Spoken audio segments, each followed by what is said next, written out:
really, Counterparty started out, our main interest is to create a layer of extended functionality on top of the Bitcoin blockchain. The initial issuance of Counterparty, which was by destroying Bitcoin. During the proof of burn period, you converted that into XCP. And Adam wrote Counterparty B, the reference client. He just knocked that out. And it was about end of January. And I was like, we need a wallet. So I sat down for 3 months and knocked that out. You mentioned LTB, you mentioned Swarm. Those are some of the early projects to get on board with Counterparty. We were really focused on financial applications, things like custom assets, a decentralized exchange. And there was a great project called Folding Coin, basically putting their computer power to find a cure for cancer. Today's guest is JP Jansen, and he was very early on Counterparty creating NFTs, responsible for the first one-of-one NFT on Counterparty. And he actually even made an NFT in tribute to the discovery. So the discovery itself is an NFT now. This is Tatiana Moroz, and I'm coming to you from Art on the Blockchain. Take away the money,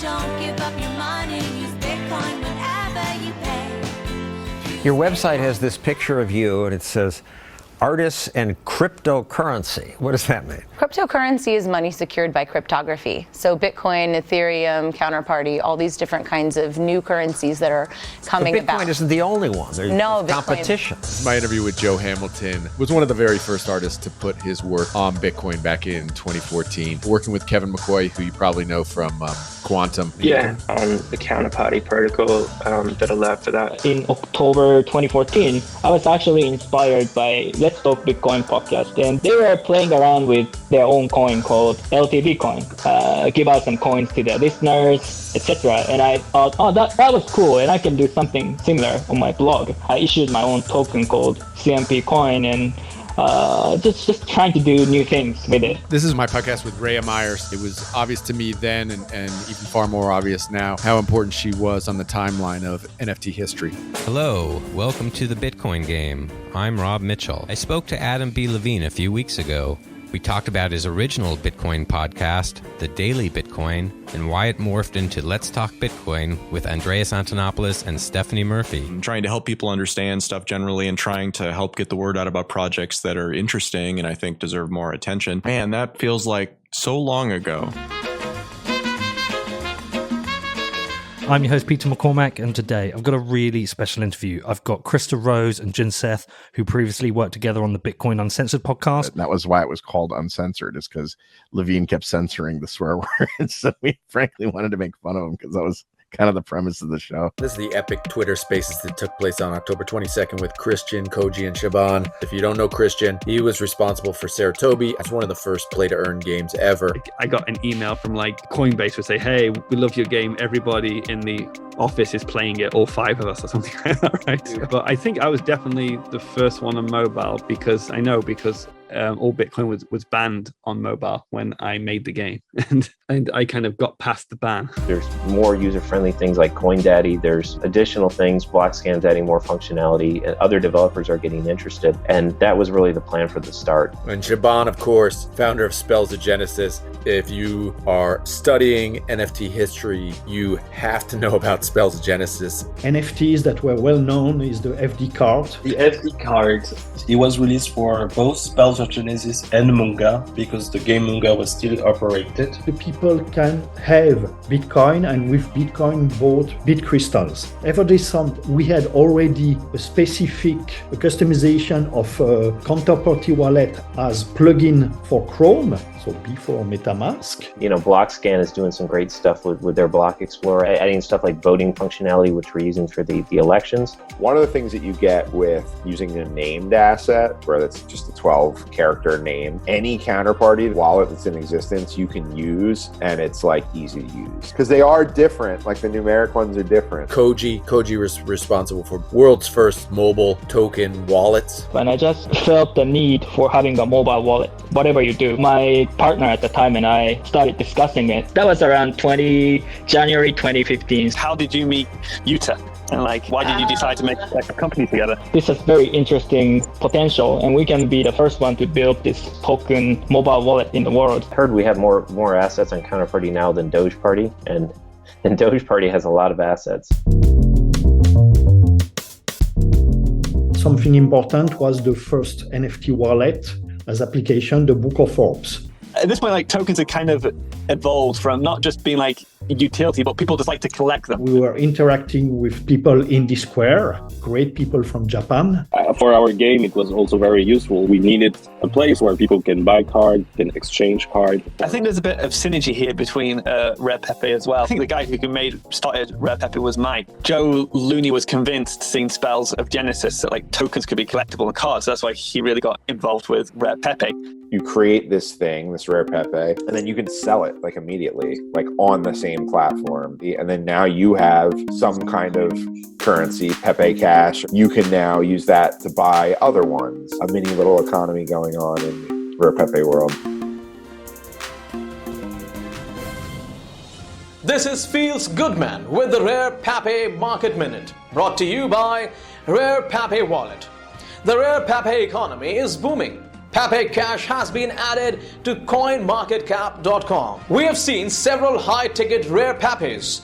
Pepe Pizza traded for 5 million Pepes. Pepe kind of just went straight to the collectibles and kind of reinforced that concept of collecting. And in a way that obviously a game is cool, but people just like to collect. They don't necessarily need a game. And I think the Rare Pepe community were trying to make a Rare Pepe game called Rare Pepe Party, which would give usage to the tokens, but it wasn't really, I guess, required too much. Right. I made one making fun of BitNation. I remember Joe was like, "That's not a Pepe, it's just like green face." So doing frame by frame and moving the PEPECASH up and down with her. I laugh every time I see it. I just wanted to get like images that looked like DNA, but Pepify it. I found this site called deepart.io. So then I got DNA Pepe.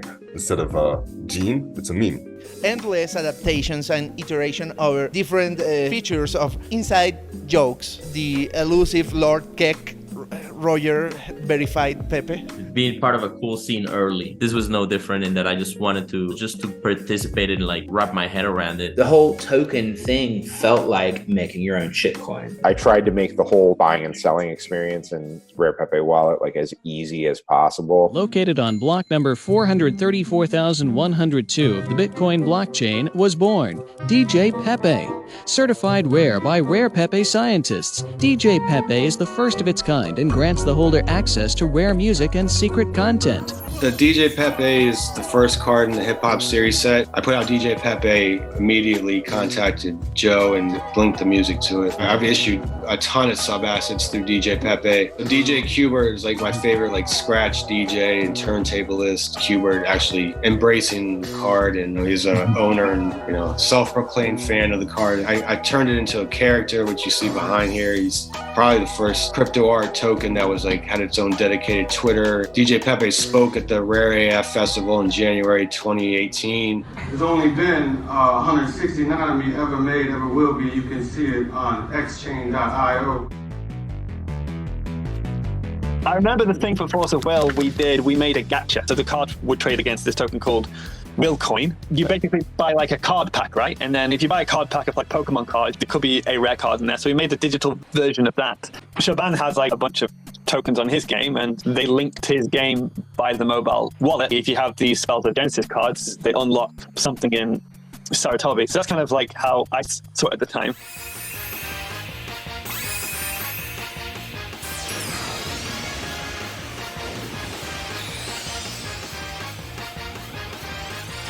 Somebody thought maybe we can make something called BitGirls. We'll issue tokens for them where people can collect. And then there was like a TV show they made. It's a TV show organized by Zyfe, which is one of the larger Japanese exchanges. Zyfe were quite interested. So we did like a treasure hunt where Zyfe would basically drop tokens all around Japan. But then I thought, it'd be a really good idea if we can just drop Bitcoin on the floor for people to pick up. So I decided to make a geocaching game with Bitcoin. I decided to add tokens to that game to let people drop their own tokens. There was an app called Takara. You could take a token and you could drop it anywhere in the world, and then somebody could come along and prove that they were at that location and pick these tokens up. People just experimenting around with what is possible with these tokens. It has life. It has economic life. It's actually much bigger than anyone has taken into account. It's like, look at all these Pepe memes. Now this is all made possible through the blockchain, correct? Some of them have now been traded for thousands of dollars worth of XCP on Counterparty's decentralized exchange.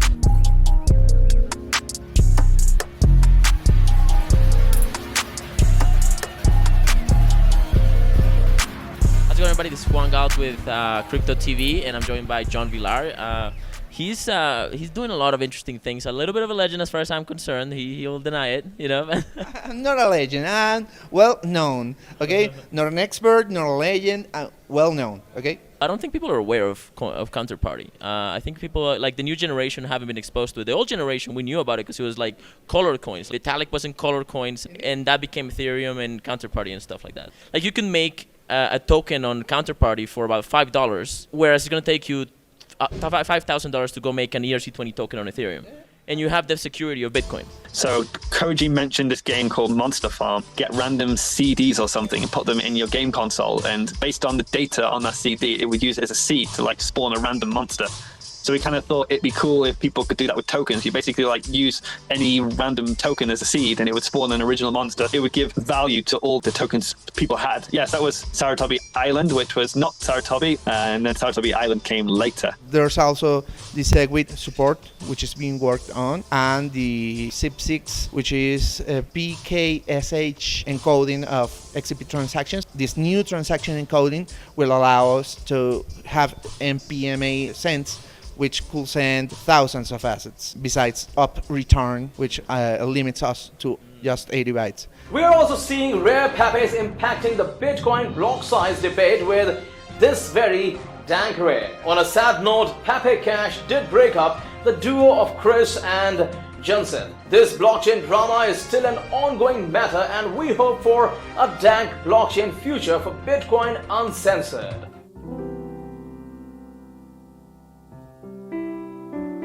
Yeah, Bad Hair Day, that was actually a malformed counterparty transaction, halted the network. It was a Rare Pepe transaction until a bug fix was implemented, probably like less than 24 hours later.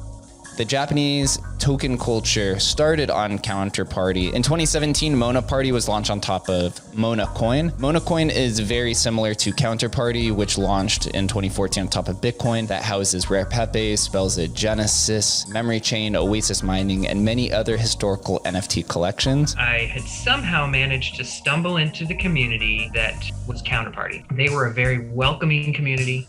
Yeah. So I set out to build tools to help people do this and spent most of my time building wallets. I think I spun up counterpartychain.io, kind of visualize what's going on, who's sending what back and forth. And then that eventually morphed into XChain. There's a token and there's a description field. What can we do with these tokens? Can we put images on them? Can we put JSON on them? And then that JSON file could contain damn near anything. I spent some time building a wallet that I wanted to use. I built Free Wallet for myself. So, hey, you can do everything you can in Counterparty through this wallet that's not associated with a company or a project necessarily. 270. Can I get 270 for Homer Pepe? 270. Can I get 300? Can I get 300,000 for Homer Pepe? 275. 275. Homer! It's Homer Can I get 280? 280 going once? Can I get 290? 290. 290. Can I get 300? 300. 350 going once. 350 going twice. Sold for 350. If you were to say that there's a culture in Bitcoin, it would probably be like you could not ignore Rare Pepes, because a lot of like Bitcoiners and things around Bitcoin have become like Pepe-tized, you know. The meme on Bitcoin is Pepe, and Ethereum are kitties. Obviously, Ethereum started to become popular. Crypto Kitties came out, and I think Casa Toucan was a way to basically start to play with Ethereum, right, Shaban? Yes, correct. So the ecosystem was growing, and we wanted a solution so he can collect Counterparty token as well as Ethereum token or any other chain. So Casa Toucan was basically kind of like Book of Orbs, but it also had an Ethereum mode. To be honest, there's no better way to do it at the time, I think, right? Like, I'm just a person that doesn't have a company, but I can create a thing like a website, and it just interacts with that. In the Counterparty world, Bitcoins and Mafia Wars and a couple just other games and Kaleidoscope. I'd seen like quite a lot of rejects from Rare Pepes and other people who'd made Pepes that they weren't submitting anyway, and so I just kind of wanted to make a little bit of a home for them. The idea was that like there wasn't going to be any barriers, basically there was no barrier to entry, and just messaged a couple of chats saying like, oh, you know, you could always submit things to Kaleidoscope. And we have Dan Anderson, the drop lister of Bitcoins, which is a pretty exciting new game on Counterparty. So Bitcoin Crops is a on-chain game. The point is just to get more points. You own a token called Crops, and then every 3 months, an amount of Bitcoin is distributed onto those crops. And the idea with the cards, they're like farm upgrades, and all of these are community submitted. And every time a harvest would happen, the farm that had the highest balance of this card would like not receive their reward, that they would be like dry as a bone. Next thing I want to talk about is your release. You can't smoke a Bitcoin. I wanted to ask you about your inspiration. Like I did the Silk Road album kind of the same way, just put like audio clips from crypto and stuff and put it in over beats. So that all that was, it was a Peter Schiff and Krista Rose interview. Yes. It's a commodity. You can smoke a cigarette. You can't smoke a Bitcoin. Peter Schiff was talking about how you can't smoke a Bitcoin, and it just was really funny to me. So you can't smoke. Wait, what? I say, okay, I want to make a collection on my own, something completely different. What is basic and lasts forever in our physical world? They are the atomic elements. So I put all the atomic elements as NFT. And I still think Counterparty is a great platform. There's something special about it. I'm talking about the other developers and the artists. Like the artists are the real people that deserve all of the attention and gratitude. But the artists are really the ones that came along and showed the use case. Yeah. So he was like the lead Counterparty dev for a long time and a great guy. And the last thing he did was make a dispenser. And John Villar and I worked together for a number of years. A lot of fun experiments. Sorry, I'm getting a little emotional. John, still very near and dear.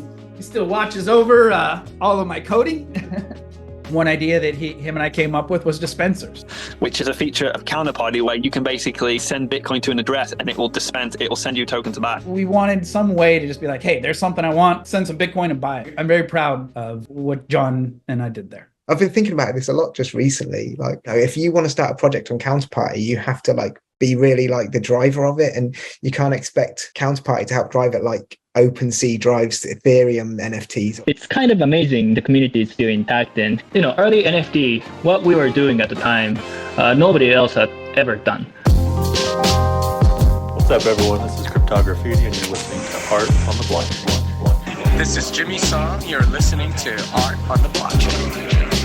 Hey everybody, this is Tatiana Moroz, and I'm coming to you from Art on the Blockchain, the place for creatives to come and hang in the crypto space. Yo, this is Joe Looney, tuned into the Crypto Creative Podcast, Art on the Blockchain, with hosts Cynthia Gayton and Jay Skrilla. This is Theo Goodman. You are now listening to Art on the Blockchain Podcast, Crypto Creative Style, with your two hosts, Cynthia Gayton and Jay Skrilla.